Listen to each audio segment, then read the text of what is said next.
I've been a judge for more than 40 years. I've seen shouting matches over parking tickets, tears over shoplifting, and tough guys who suddenly can't meet my eyes when the facts hit them. But the cases that stay with me are the family cases. They come in looking like a simple charge. Then, little by little, you find out it's really a war that's been going on for years, right inside a house. This case came across my desk on a gray Wednesday morning. The docket said case number 26 CR 18442, Providence Municipal Court. It was 9:14 a.m. when the clerk called the names, State versus Maribel Cruz. And then my clerk added, complainant is her mother, a mother accusing her daughter. That alone makes the air feel heavy. Maribel walked in like my courtroom was a runway. She was 22 years old, tall, perfect hair, that shiny kind of confidence you see on people who have never been told no and had it stick. Her coat wasn't just a coat. It was a Burberry trench, the kind with the check lining that says, "Look at me."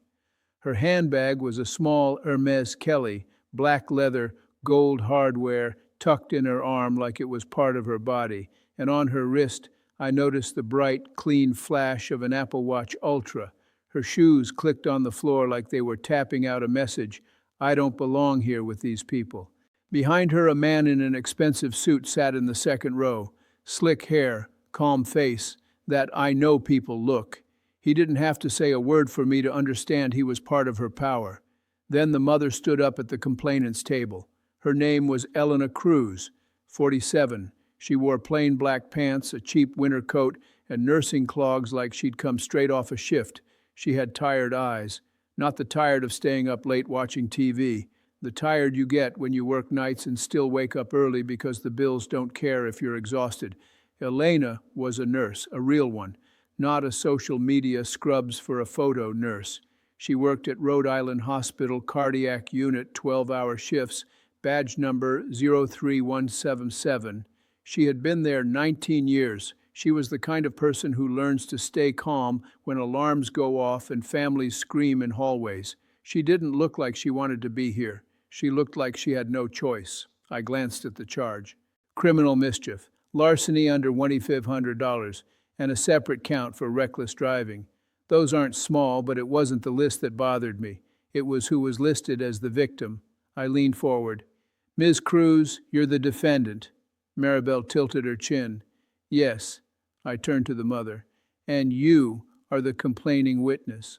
Elena's voice was low. Yes, Your Honor. I've had people lie to me. I've had people tell the truth in pieces.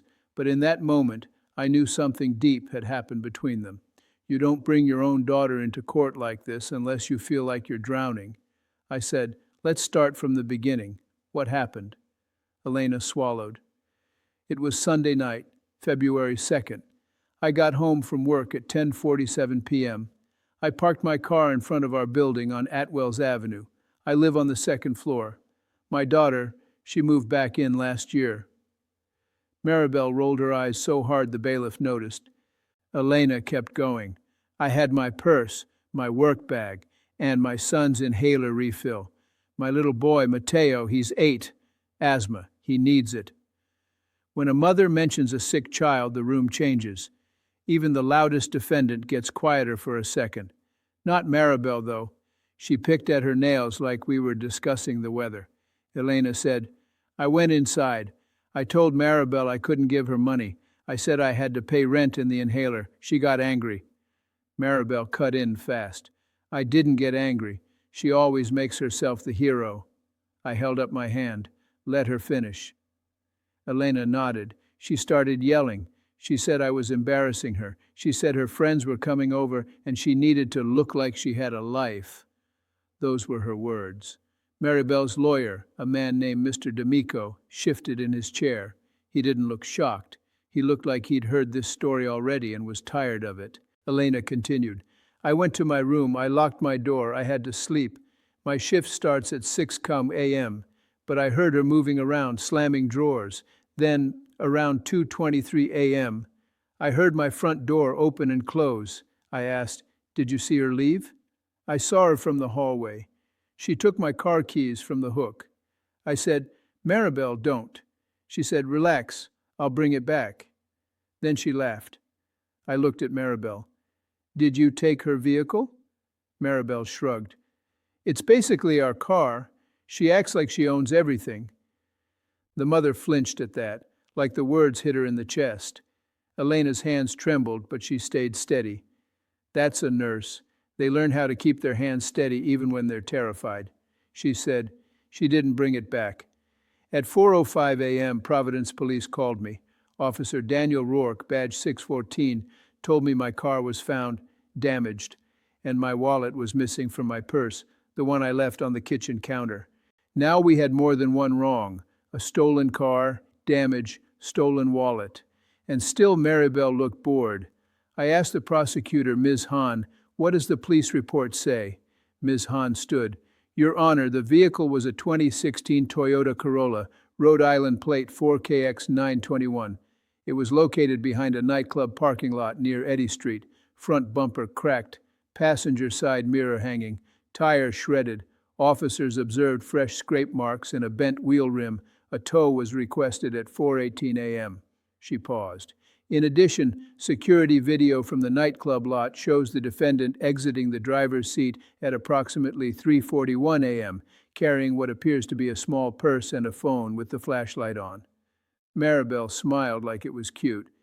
Then Ms. Hahn added, and the defendant's mother alleges her debit card was used at 3:58 a.m. at a Shell station to purchase $62.14 of premium fuel and 2 packs of cigarettes. Elena shook her head. I don't even smoke. Maribel finally spoke with some life in her voice. Oh my God, it was $60. She's acting like I robbed a bank. I've been doing this long enough to know when someone's arrogance is hiding panic. Maribel's voice had that edge now. The I can't believe I'm being held accountable edge. I leaned forward. Ms. Cruz, you're not charged with being annoying. You're charged with crimes. Taking a car without permission is serious. Taking someone's wallet is serious. Using a debit card is serious. Maribel laughed. Actually laughed? A quick little sound, like a rich person laughing at a parking ticket. She said, Your Honor, with respect, this is family drama. She's doing this because she's jealous. The mother's eyes watered. She blinked fast, like she refused to cry in front of her own child. I turned to Elena. Why are you here today? Really? Elena's voice broke. Because I can't do it anymore. I have 2 children. I have to protect Mateo. I have to protect Sophia, too. My daughter. She brings people into my home, men I don't know. She calls me names. She tells my son he's pathetic when he coughs. Maribel snapped. I never said that. Elena looked straight at her. You said it on January 18th at 11:10 p.m. I wrote it down after. That detail hit hard. A mother writing down the moment her daughter insulted a sick child. That's not drama. That's survival. I looked down at the file again. Then I looked back up at Maribel. Do you understand why your mother is scared? Maribel leaned on the table like she was talking to a cashier. She's dramatic. She needs attention. She acts like a saint because she wears scrubs. Now I'm going to tell you something about my father. He taught me that dignity is not what you wear. It's how you treat people who don't have power. In my courtroom, I don't let anyone treat a working mother like she's trash. I said, Miss Cruz, you're in no position to judge your mother's life. Maribel smirked. You don't know my life either. And then Ms. Hahn brought the first hard layer of evidence. She held up a photo. Your Honor, State's Exhibit A, a still image from the Shell station camera, timestamp 03:58:11 a.m. The defendant is visible at pump 6. She is wearing a white Balenciaga hoodie and holding the complainant's debit card. Maribel's lawyer shifted again, but Maribel didn't even look at the photo. She looked at me. She said, That could be anyone. Ms. Hahn didn't flinch. We also have the receipt showing the card ending in 0931 was used. That card belongs to Elena Cruz, and the card was attempted again at 4:12 a.m. at an ATM on Westminster Street. The PIN was entered wrong twice. Elena whispered, She doesn't know my PIN. She was guessing. Maribel's face tightened for half a second. Then she made it worse. She said, Maybe if she wasn't so cheap, she'd have just given me the money like a normal mom. Let me tell you, that sentence turned the whole courtroom against her. Even people waiting on other cases were looking over. This is the point where I usually pause and let the defendant feel the room, because sometimes the room teaches the lesson before the sentence does. But Maribel didn't feel it. She was insulated by ego, like she was wearing it the same way she wore designer labels. Now I'm going to challenge you. If you hate seeing entitled people laugh at real pain, I dare you to stay with me through the next few minutes. Because what we found next didn't just prove the charges. It exposed a secret that made this family case explode into something much bigger. I asked the prosecutor, what about the reckless driving charge? Ms. Hahn said Officer Rourke also observed a bystander with a bruised knee, Your Honor, a man named Thomas Riley, age 61. He stated the defendant's vehicle clipped him while exiting the lot at approximately 3:44 a.m. He refused transport but photographed the license plate. Maribel snapped, "He walked into my car." I turned to her slowly. "You're accused of taking your mother's car, damaging it, using her debit card, and possibly injuring someone. Your response is that everyone else is the problem." Maribel looked at her lawyer and then back at me. I mean, people are so sensitive. Elena's hands folded together like she was praying, and I could see the shame on her face, not because she did something wrong, because she raised this child, and now she had to sit here and watch her act like a stranger.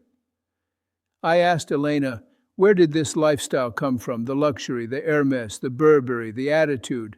Elena looked down. "It's not mine." Maribel said loud, "It's mine." I said, "How does a 22-year-old have an Hermes bag?" Maribel smiled. "I have followers." Ms. Hahn said, "Your Honor, the state would like to address that." She pulled out another paper. The defendant maintains an Instagram account under the name Mary on Top, approximately 184,000 followers. Maribel's eyes lit up, proud. "See?" The prosecutor didn't smile.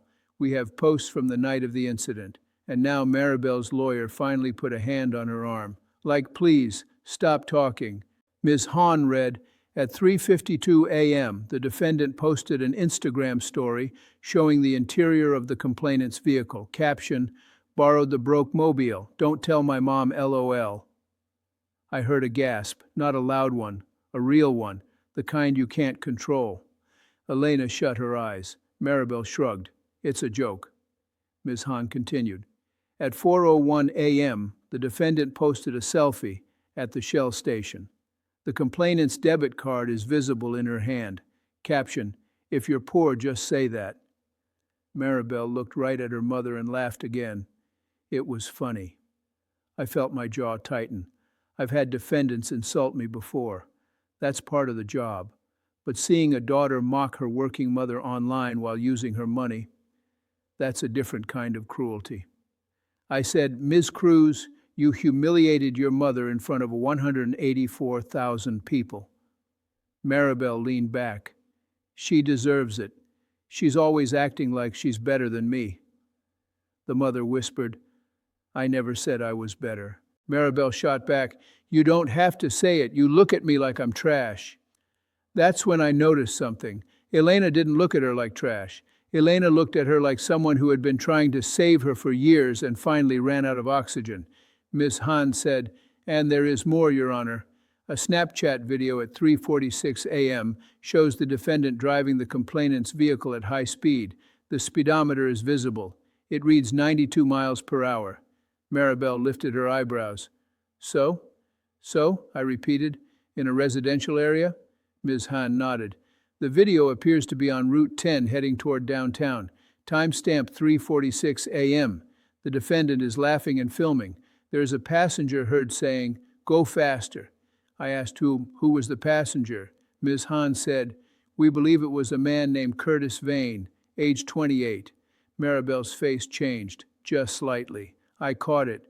I said, "Miss Cruz, do you know Curtis Vane?" Maribel said, too quickly, "No." Ms. Hahn looked at her file. "Mr. Vane is currently under investigation by federal authorities for credit card skimming devices installed at gas stations." The room went quiet in a new way. Not gossip quiet, serious quiet. Elena looked up, confused. "What does that have to do with my daughter?" Ms. Hahn said. "Because, Your Honor, the defendant's Instagram shows multiple photos with Mr. Vane over the last 2 months, and the phone extracted data from the defendant's device indicates she was present at 3 locations where skimming devices were later recovered." Maribel's lawyer stood fast. "Your Honor, we object. That's beyond the scope of this court." I nodded slowly. "It may be beyond the scope of sentencing here, Mr. D'Amico, but it may not be beyond the scope of the truth." I turned to Maribel. "You came in here acting like this is a silly family fight, but I'm hearing possible connections to larger crimes." Maribel crossed her arms. "You people always want to blame the girl because I'm pretty." I said, "No, because you're reckless." And then she hit me with the insult that told me exactly who she was. She looked me up and down and said, "With all due respect, Judge, you're from a different world. You don't get how it works now. This court is like broke people court." The bailiff took 1 step forward. I raised my hand to stop him. I said calmly, "Ms. Cruz, I'm going to tell you something. I've been in this court for decades. I've sat across from millionaires, and I've sat across from people who couldn't afford a bus ticket. The law doesn't care who you think is broke. The law cares what you did." Maribel rolled her eyes again, and that's when Ms. Hahn revealed the piece that turned this from a local case into a family earthquake. She said, "Your Honor, at 8:19 a.m. yesterday, Homeland Security Investigations contacted our office." I felt my stomach drop. "That's not a call you get for a simple car misuse case." Ms. Hahn continued, "They requested the defendant's phone extraction records. They also requested this court be made aware that Mr. Curtis Vane is a confidential target in a federal conspiracy investigation involving stolen financial data and interstate fraud." Elena's mouth opened. No. She looked at her daughter like she didn't recognize her anymore. Maribel's confidence finally cracked. "That's not real," Ms. Hahn said. "It is real. And there is an additional matter. The complainant's debit card was used, but so were 2 other cards that night, cards belonging to 2 different people at 2 different locations. The pattern matches the skimming investigation." Mr. D'Amico said sharply, "Your Honor," I cut him off. "I'm listening." Ms. Hahn said, "We are not here today to charge the defendant federally, but the state believes the defendant is part of the chain of conduct. At minimum, she knowingly associated with a person engaged in fraud and used her mother's card as part of that pattern." Maribel's hands started to shake. "Not much, but enough to see. Now listen closely, because this is where the story turns. You think you already know what secret I'm going to reveal, right? You think it's about the boyfriend, or the money, or the Instagram lies, but the real secret was buried in the one place nobody expects in a courtroom, and when it came out, the mother's knees almost gave out. I asked Elena, "Ms. Cruz, I need to ask you something difficult. Did your daughter always behave like this, or did something change?" Elena stared at the floor. Her voice came out like a whisper. "Something changed." I said, "When?" She swallowed hard. "After her father died." Maribel's face went cold. "Don't." Elena looked at her. "You don't get to say don't anymore." That sentence, that was a mother finally standing up after years of being shoved down. Elena turned to me. Her father, Luis Cruz, he wasn't a good man. He was charming, but he was dangerous. He went to prison when Maribel was little. I asked, "For what?" Elena said, "Fraud, fake checks, stolen cards, same kind of thing." Maribel's eyes widened. "Stop. That's not..." Elena's voice rose. "It is. You always ask me why I'm so strict, why I don't just give you money, because I watched what that life does to people. I watched it ruin him. I watched it almost ruin me." She wiped her cheek fast, and then she said, "But that's not the secret." Maribel looked like she might throw up. I leaned forward. "Go on." Elena's hands clutched the edge of the table. "Your Honor, Luis was not her father." The room didn't just go quiet. It froze. Maribel blinked fast. "What?" Elena's voice shook. "He raised you, but he wasn't your father. I was assaulted before I met him. I was 19. It happened behind a diner near Broad Street. I never told anyone. I was ashamed." Maribel's lips parted. No sound came out. Elena whispered, "You were born from that. I loved you anyway. I loved you more than my own shame. I protected you. I worked. I prayed. I tried to give you a life that didn't start where you started." Maribel stared at her mother like she'd been slapped. I felt my heart twist. I've heard confessions in court. I've heard hard truths. But a mother revealing that, in public, because her daughter dragged her here, that's a pain you can't fake. Maribel's voice came out small. "You lied to me," Elena cried. "I didn't lie. I tried to save you." Maribel shook her head like her body couldn't hold the information. No, you're saying this to make me look bad." Elena looked at me. I never wanted to say it, but she keeps saying I'm jealous of her, that I'm nothing. She calls me trash. She tells my son he's pathetic. And now she's with men doing the same crimes that destroyed my youth. I couldn't stay silent. Maribel turned to me, eyes wild. This is disgusting. Why would you let her say this in court?" I said softly, "Because you brought your mother here. You made this public, and she is trying, in the only way she knows, to stop you from becoming what you're flirting with." Maribel laughed, but this time it sounded broken. "So what, Judge? You're going to lecture me about being poor again? You're going to make me volunteer at a soup kitchen and call it justice?" I sat back. "No, I'm going to do something better than that." At that moment, the courtroom doors opened, and a man walked in wearing a plain suit with a badge clipped to his belt. He approached the prosecutor's table and handed Ms. Hahn a card. She looked at it, then looked at me. "Your Honor," she said, "this is Special Agent Mark Dwyer, Homeland Security Investigations." Maribel's face drained of color. The Hermes bag suddenly looked like a toy, all that luxury, all that attitude, and now the real world had walked into the room. Agent Dwyer stood and spoke with that calm, hard voice federal agents have. "Your Honor, for the record, I'm Agent Dwyer, ID 7H219. We are conducting an ongoing investigation into interstate financial fraud. The name Curtis Vane is part of that investigation. We have reason to believe Ms. Maribel Cruz has knowledge of and participation in certain events." Maribel stood up fast. "This is insane." Agent Dwyer didn't even look at her. He looked at me. "Your Honor, I'm not here to arrest her in this moment, but I am here to notify the court that cooperation and accountability now will matter later." Elena covered her mouth with her hand. She looked like she was watching a train coming and couldn't move. Maribel's lawyer whispered to her urgently. She shook her head, angry, scared, humiliated. "I've seen that look too. That is the look of someone realizing their online life doesn't protect them from handcuffs. Now, if you're still with me, you're part of the kind of community that actually cares about right and wrong, not just gossip. Stay with me right here, and if you believe courts should protect the vulnerable, pass this story along so other people know what accountability looks like." I turned to Maribel. "Sit down." She sat, but her knee bounced like a jackhammer. I said, "Ms. Cruz, you disrespected your mother. You used her car. You damaged it. You used her debit card. You posted online mocking her poverty. You drove 92 miles per hour and nearly hit a man. And you associated with someone under federal investigation for the same kind of fraud that once destroyed your family." Maribel snapped. "My family was already destroyed." Elena whispered, "No, it wasn't. Not until you started doing this." Maribel looked at her mother with hate. "You ruined my life." Elena shook her head. "I gave you life."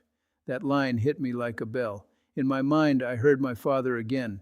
He used to say, "A parent can give you a roof, but only you can decide what kind of person lives under it."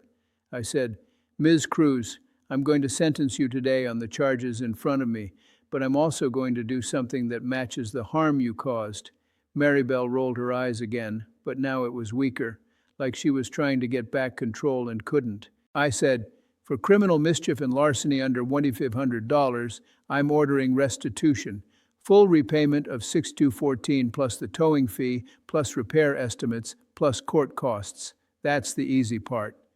Her lawyer started to speak. I held up my hand. "And for reckless driving," I continued, "your license is suspended for 90 days. You will complete a defensive driving course approved by the DMV. Maribel whispered, "Whatever." I looked right at her. "Now the poetic part. You mocked your mother for being a nurse. You mocked your little brother's asthma. You laughed at a working person's pain." I paused. "So I'm ordering 300 hours of community service, not at some charity where you can take selfies, not where your followers can clap for you." Maribel's eyes narrowed. "You can't—" "Yes, I can," I said. "You will do those hours at Rhode Island Hospital, patient transport and supply support. You will wear plain scrubs. You will show up at 5:30 a.m. You will push beds. You will carry linens. You will clean what needs cleaning. You will see what real work looks like." Elena gasped, like she didn't know whether to feel relief or fear. I added, "And you will do 40 of those hours specifically in the respiratory care waiting area, where families sit with children who can't breathe, not to punish you with sadness, to teach you empathy." Maribel's voice cracked. "That's humiliating." I nodded. "Yes, it is, because you used humiliation as a weapon. Now you will learn what it feels like, but in a controlled way that builds you instead of destroys someone else." Agent Dwyer watched quietly. Elena cried silently. Maribel looked around the room like she wanted someone to save her, but the room didn't belong to her anymore. I said, "You are also ordered to have no social media posts about this case, the complainant, or the hospital service. If you violate that, I will find you in contempt." Maribel muttered, "This is so unfair." I leaned forward. Unfair is a child gasping for air while his sister laughs at him. Unfair is a mother working nights and still getting robbed in her own kitchen. Unfair is pretending you're a queen while you're stealing from the person who feeds you. Her eyes filled with tears, but she blinked them away like tears were for poor people. Then Elena spoke, small. "Your Honor, I don't want her to go to jail. I just want her to stop." I looked at Elena. "Ms. Cruz, you did a hard thing today. You stood up, but understand me. Love without boundaries becomes permission." Elena nodded, sobbing. I turned back to Maribel. "This is your last easy day. If you fail one requirement, if you disrespect your mother again, if you drive without a license, if you touch her money, you will come back here and you will sit in a cell. Do you understand?" Maribel whispered, "Yes." But it didn't sound like surrender. It sounded like shock. After court, as the papers were signed and the bailiff guided people out, I watched Elena and Maribel stand near the exit. Elena reached out like she wanted to touch her daughter's arm. Maribel stepped back, and Elena dropped her hand. That small movement told the whole story. A mother still trying, a daughter still resisting love because love comes with truth, and truth hurts.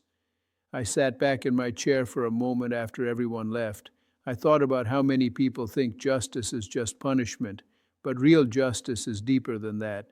Real justice is when the truth finally has a place to stand, even if it shakes the floor. In 40 years, I've learned that money can buy quiet, but it can't buy peace. A Lamborghini can drown out the sound of your conscience for a while. A Hermes bag can hide the cracks in your character, but when the courtroom door closes, you're still stuck with yourself. And I'll tell you something else. The mothers who come into my courtroom, the ones with tired eyes and shaking hands, they don't want revenge. Most of them want their child back, not the grown body standing there, the child they used to hold, the one who used to say, "I love you," without turning it into a weapon. Maribel walked in that day thinking she was above the system, above her mother, above the truth, but the truth doesn't care how many followers you have. The truth doesn't care what brand you wear. The truth shows up at 9:14 a.m. and sits right across from you, and it asks one question. Who are you really? If this story hit you, thank you for staying with me all the way to the end. I appreciate you more than you know. And if you want another courtroom story where the truth flips everything upside down, go to the next video, because the next case I'm telling you about starts with a simple speeding ticket and ends with a confession that no one saw coming.